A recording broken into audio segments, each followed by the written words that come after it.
Helen and her husband were returning from the city where his parents lived. The husband liked to visit them, but since they lived far away, the couple did not go there very often. Benjamin went out to pay for gasoline at a gas station, and Helen sat in the car and looked out the window, watching the raindrops slowly sliding down the glass. The woman was very sad at the thought that she and her husband had been living together for 25 years, but recently their relationship had become much worse. Helen did not understand what caused it, because before they loved each other and together found a way out of any situation, and then suddenly something broke between them. The woman remembered the person Benjamin had been before, a jolly, kind, reliable, and always ready to help. Now she saw a sullen, serious, and almost alien person in front of her. Perhaps the reason was a change of her husband's job. When Benjamin was promoted to a senior position, his work took up a lot of time and the family gradually faded into the background. Helen never resented her husband because he dreamed of a promotion so that his family did not need anything. But in her heart, she was anxious. But paradoxically, money did not bring the happiness she and her husband had when he was a junior manager. The only thing that made Helen happy was that she and Benjamin had raised two beautiful daughters, Angela and Molly. Angela was already a student and lived in another state, while Molly went abroad for an internship a few years ago, married a man, and was expecting her first child.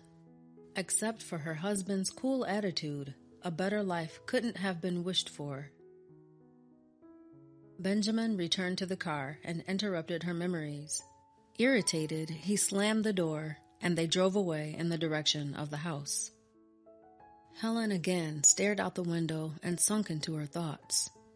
She had been a housewife all her married life, taking care of the house and a husband and raising her daughters. Benjamin believed that his wife should not work, and therefore always fully provided for her. But lately, when their relationship soured, the woman had almost no money of her own. They went shopping together, and it was always her husband who paid for it. Helen could not remember the last time she bought something for herself. Her best friend, Nora, repeatedly advised her to find at least a part-time job, but her husband was adamantly against it. Helen felt that Benjamin was afraid to stay without the comfort of home, because if she went to work, the house would not be so clean, and in the evening, a delicious dinner would not be waiting for him. She often offered him the option of finding a small part-time job so she could do everything, but the result was the same. The husband usually became angry and forbade her to talk about it. And now, under the influence of her memories and pangs of longing, the woman decided to talk about it again. "Benjamin, let's talk. I know you don't like the idea, but I have to go to work," calmly said Helen. "Are you starting it again? What's wrong with you at home? If you need money, tell me how much, and I'll give it to you right away," got angry Benjamin. "I do not want to constantly ask and remind that I also need to dress, buy makeup, or be able to go with friends to a cafe. I want to earn my own," firmly said Helen. "But I do not want everyone to say that the wife of such a successful man like me is working a low-paying job. Who cares about that now? These aren't the times," Helen tried to object. But Benjamin drove silently, making it clear that the conversation was over. They drove the rest of the way in silence. When they arrived home, the scandal erupted with renewed vigor. "Look, your best friend's wife works as a salesman," Helen gave an example. "Are you crazy? You don't appreciate anything. Think about it. There are many women who want your place. Everyone just wants to sit at home and do nothing." "Are you saying I do nothing? I've been running around this house like a horse all morning, picking up your socks, doing laundry, cooking, dusting. I have too much to do around the house, and I'm tired of being just a housewife. I miss socializing with people. I'm glad to go to the store because there I can talk to somebody." "I told you everything. If you go to work, I'll divorce you immediately. Stop bringing up this topic. I'm fed up already, honestly." Benjamin looked at his wife menacingly one more time and then left the dining room. Left alone, Helen was thinking tiredly again. She already doubted whether her husband really loved her, whether there was anything left of his former feelings.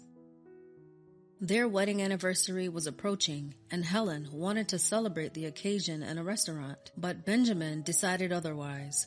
By his opinion, it would be better and easier to invite family and friends to their house, and he did not even think about the fact that Helen would have to cook for such a big company for the whole day. All he wanted to do was brag about his house and what a hostess Helen was. The woman felt tired of being alone and lacked companionship. Her best friend, Nora, moved to another city. They rarely saw each other. Her husband was no longer interested in her, and her children had left their home, and the only hope she had was to get a job. Soon it was anniversary day. Their daughters came to celebrate. The eldest was with her husband, and the youngest with her boyfriend. Helen was happy that at least for a few days she could forget about her loneliness. The woman chatted cheerfully with her daughters in the kitchen as they prepared the celebratory dinner and listened with interest to how busy their lives had been. But the daughters could not help but notice that the mother was troubled. They had long suspected that their parents' relationship had soured, but when they arrived for their anniversary, they realized that their fears were real. "Mom, what's going on with you and Dad?" Angela asked excitedly. "What are you talking about, honey? We're fine," Helen said quietly, trying to remain calm. "Are you sure? I think there's something you're not telling me." "If you won't tell me, I'll talk to Daddy," Helen protested. But it was difficult to change Angela's mind. She was determined to talk to her father about the situation because she believed that her mother did not deserve such treatment. Benjamin, on the other hand, was reverent toward his daughters and diligently portrayed himself as a caring husband. He constantly hugged his wife, showered compliments, and even gave her a huge bouquet of flowers. Helen was happy. She thought that her husband was influenced by the conversation with his daughter and that now everything would be fine. But when the daughters left, Helen's happiness melted away without a trace. The woman realized that it was just a play and that they would never be like before. Benjamin returned to his usual frame of mind, and the expression on his face did not bode well for her. "Why are you telling our girls about our relationship? Are you trying to turn them against me?" said the man angrily. "I didn't tell them anything. Angela guessed it herself, that you and I have difficulties," said Helen confusedly. "Never dare to say anything bad to them about me. You're always making me uncomfortable." Helen was upset, and Benjamin rose abruptly from the sofa and, slamming the door, left the house. He returned toward nightfall. The couple did not speak, and in silence went to their rooms. Helen could not sleep and kept thinking about what to do and how they would live together. They would never be able to become a couple again, but divorce really frightened her because then she would be all alone, and the woman had no idea what she would do then. Because she still had feelings for Benjamin, she decided to try a last attempt to restore at least some kind of peace between them. But no matter how much she cared about Benjamin, he only responded with aggression, gradually distanced himself completely, and even stopped coming home. Helen slipped further and further into the abyss of loneliness. One day while shopping, she overheard a conversation between two cashiers that changed her life dramatically. One of the women was telling her that her acquaintance had opened a new hotel downtown, and now she was looking for maids. Helen suddenly realized that this was her chance to try to change something in her life. She timidly apologized for inadvertently overhearing the conversation, said she was just looking for work, and asked for the number of the hotel manager. After receiving the required number, Helen thanked the woman and went out into the street. Her heart was beating frantically, and she could not believe that she was going to go against the will of her husband. To avoid unnecessary scandals, Helen decided not to say anything to him, though even the thought of deceit disgusted her. But there was no other way out. In order not to change her mind, the woman immediately called from the car and arranged a meeting at the hotel tomorrow to discuss all questions of her employment. The hotel hostess said goodbye, and Helen stood for some time, happily smiling. She was overwhelmed with emotion. At last, something would change in her life. In the morning, she was afraid that her plans might be ruined, but her boss, Veronica, turned out to be a wonderful woman, and Helen's fears vanished from the heart. Veronica told the woman all the details of the work, the rate of pay, and the rules of conduct with the guests. Helen nodded happily and immediately went to work.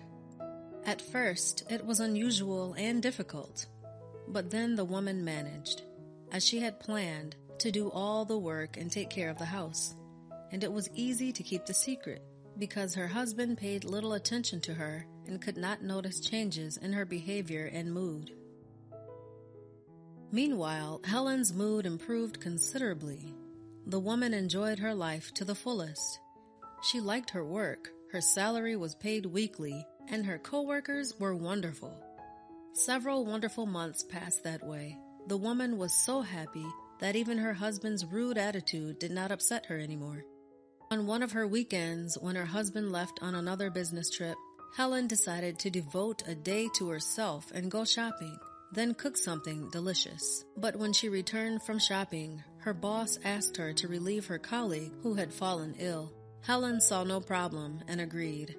After a while, Helen received a complaint from one of the rooms she handled.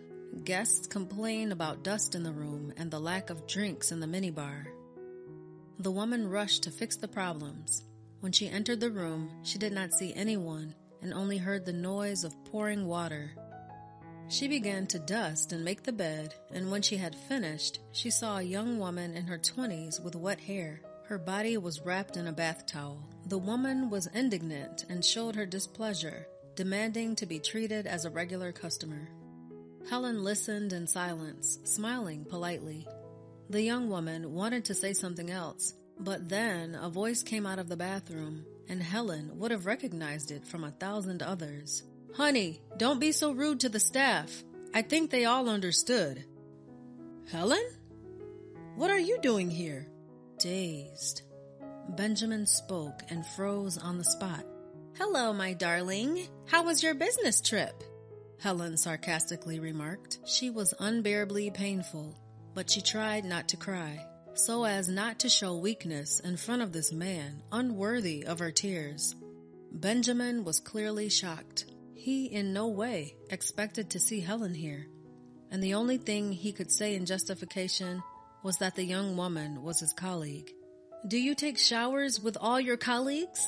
asked Helen, looking at her husband's wet hair and bathrobe.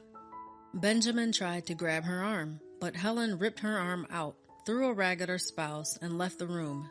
The young mistress watched with a grimace of displeasure at her lover's unsuccessful attempts to hold on to his wife. Then she quickly dressed and tossed him goodbye, all what she thought of him, and left the room. Cursing after her, Benjamin did not try to catch up with her. Now he cared only about Helen. Her behavior surprised and greatly enraged him. Helen went to the boss's office and, after explaining the whole situation, asked to let her go home. Veronica was a very tactful and understanding woman, so she let Helen go and gave her a few days off. And at home there was a huge scandal waiting for Helen.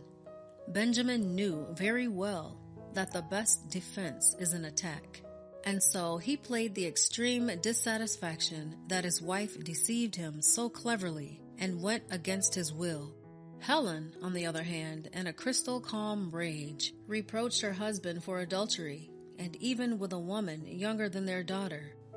"Benjamin, we're getting a divorce," the woman said firmly, finally. "Who needs you? Don't make me laugh. You'll stay alone and beg me to come back," Benjamin yelled angrily. "I'll be fine. You'll see." Benjamin, having calmed down a little, tried to appeal to Helen's mind, and even promised to improve their relationship, not yet believing that his wife was capable of leaving him. He had almost begged Helen and assured her that he did not need anyone but her, but the woman was adamant. Soon the couple divorced. They exchanged the house they had built together in the hope that it would become a cozy family home for them, and Helen got her own separate apartment. Sometimes Benjamin made attempts to reconcile with his ex-wife, but Helen hated even seeing him, much less talking to him. He finally realized that he would never meet a better woman, but it was already too late. Sometimes Helen shared her worries over the phone with her friend Nora, the one who had moved to another city several years before. Nora was always trying to support her, and one day she had a wonderful idea. In her city, she unexpectedly met their classmate Paul, who had also recently divorced, and she decided that he and Helen should meet again. They had been friends once when they were young, but then their paths parted. Nora invited a friend to come and visit her, and Helen, who was just on vacation, agreed. Nora did not let the woman get bored, and one day arranged for a meeting between Helen and Paul. Helen did not immediately recognize this handsome, positive person as a friend of her youth. They quickly found a common language, and Helen couldn't help noticing to herself that Paul's age suits him extremely well, and that he hadn't changed at all in his soul. Soon, Helen and Paul realized that they were strongly attracted to each other. Back in his youth, he had been in love with her and even wanted to open his feelings to her. But when he heard that she was getting married, he decided to disappear from her life. And now, a quarter of a century later, he had a new chance to conquer this beautiful woman. Helen hesitated at first to reciprocate Paul's feelings. After a brief visit, she left, but she kept thinking about him. She was both sad that she had not stayed with Paul, and at the same time ashamed that she had moved so quickly away from the separation with her husband, fearing the condemnation of her daughters and friends. But daughters were on her side and advised not to think what people say and just try to be happy. Meanwhile, Paul was not going to give up. He came to Helen to convince her to give him a chance. The woman could not refuse him, and she had never regretted it. She felt like a beloved woman again, and she responded to Paul in the same way. Soon they got married, inviting only the closest people to the wedding. Helen was happy to have found a man with whom she was ready to go through life together.